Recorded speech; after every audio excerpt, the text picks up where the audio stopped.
안녕하세요. 보험금 팔례방입니다. 중등도 우울병 에피소드. 수면장애 병력자가 이동하여 목을 메어 사망한 경우 유서를 남겼다면 자살보험금은 면책인지 여부에 대하여 창원지법 2015나 316265 토대로 면밀히 살펴보도록 하겠습니다.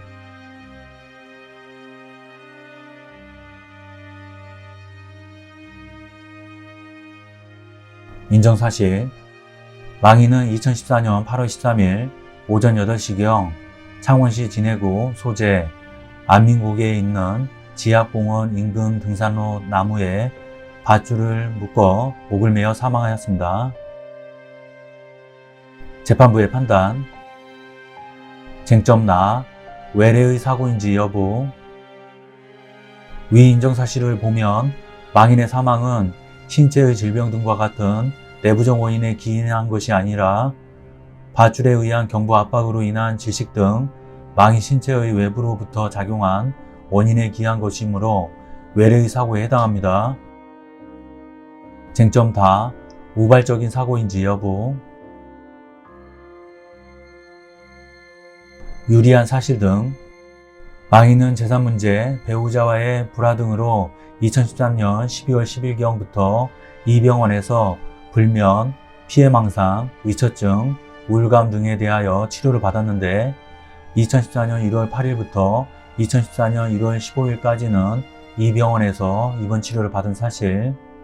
망인은 위 입원일 10일 전에 휴직하였고 입원일 전날 자살 시도를 하였다가 실패한 사실. 이 병원 소속 담당 의사는 2014년 8월 25일경 입원 당시 망인의 병명을 질병분류 기호 F32.1 중등도의 우울병 에피소드로 진단한 사실. 망인은 이 사건 사고 직전인 2014년 7월 28일 진료 시 담당 의사에게 수면제를 복용하더라도 하루에 2시간밖에 잠을 자지 못하고 그로 인해 머리에 맴돌고 일을 못하고 정신이 팔려 있다고 말한 사실.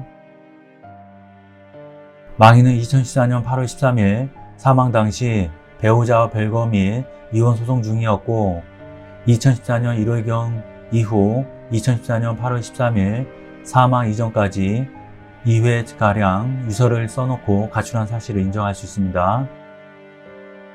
불리한 사실 등. 그러나 위 가항의 인정사실에 원고가 제출한 증거를 더하여 보더라도 망인이 사망 무렵 우울증 등을 앓고 있었지만 그 상태가 정신질환 등으로 자유로운 의사결정을 할 수 없을 정도에까지 이르렀다고 인정하기 부족하고 달리 이를 인정할 만한 증거가 없으므로 결국 이 사건 사고는 우발적인 사고로 볼 수 없습니다. 상세한 이유는 다음과 같습니다. 망인이 위와 같이 입원 치료를 받은 기간은 8일에 그쳤고 망인이 자살에 이른 것은 퇴원으로부터 약 7개월 경과한 후입니다. 망인은 이 사건 사고 당시 집을 나가기 전에 유서를 남겨두었고 집에서 나와 주거지에서 수킬로미터를 떨어진 곳을 자살 장소로 택하였으며 오토바이로 특별한 사고 없이 이동하였고 자살 도구인 밧줄도 준비하여 미리 자살을 위한 계획과 준비를 마친 것으로 보입니다.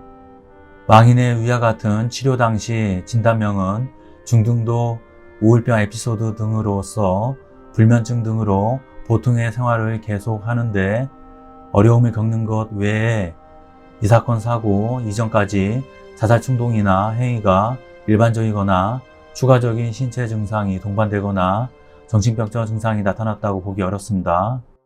이 사건 사고 이전에 자살 시도나 언동이 있었으나 입원 치료 전후로 망인은 진료 과정에서 죽고 싶은 생각은 없다라고 말하였습니다. 결론적으로 피고는 원고에게 상해사망보험금을 지급할 의무가 없습니다. 마치겠습니다. 긴 시간 시청해 주신 점 고맙습니다.